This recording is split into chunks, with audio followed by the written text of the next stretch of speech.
Hi, I'm Kelly Koerner, Hi, I'm Matthieu Villatte.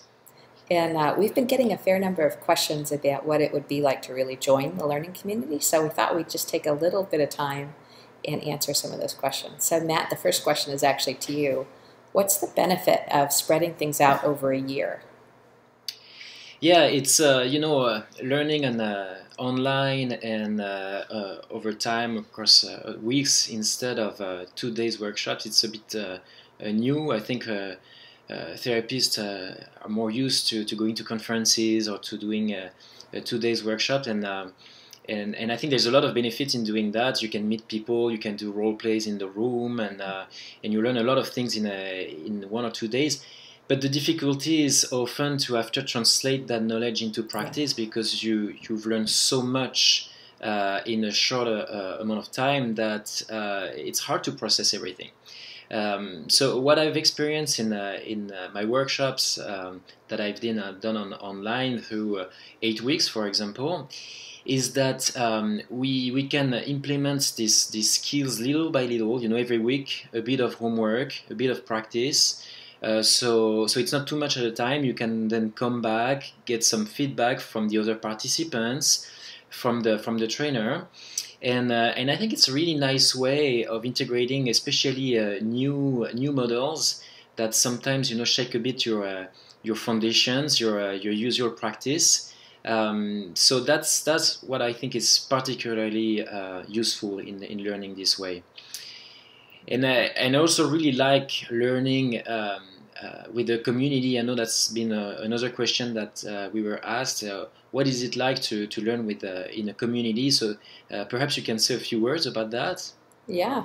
So there's a group of people who come together and we're online, sometimes for live meetings, but often it's via email discussions, and then we have the shared website where we can archive all of our past talks and other types of resources that are shared. But what's Mm-hmm. cool is it's a very experienced group of therapists. For the most part, we're all over the globe.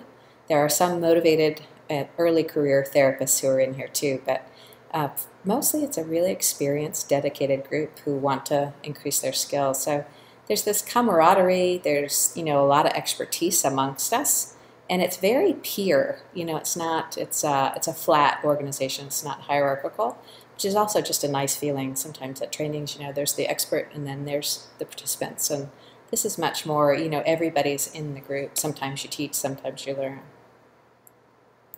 So Matt, I guess the other question that people have had is just exactly what's going to get covered and how will it get covered.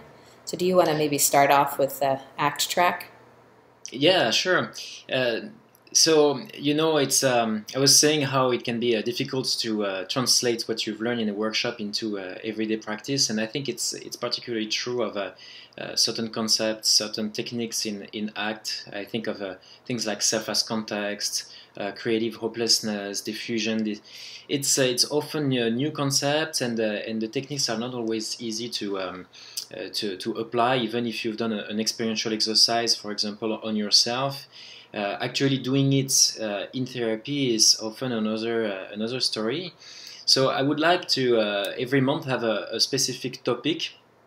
Like, so for example, there could be a whole month on self as context, and we'll use some videos, some short slides presentations, some papers too, that we will work together, like you said, not just in a typical lecture way where I would teach everything, but I will facilitate the training, and also encourage the participants to also teach each other, more like in a sort of peer supervision group.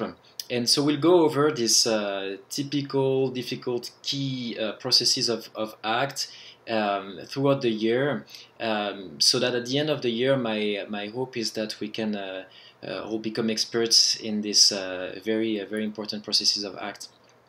And and I know that you're going to facilitate two tracks, right? Can you tell us a bit Yeah. about it too?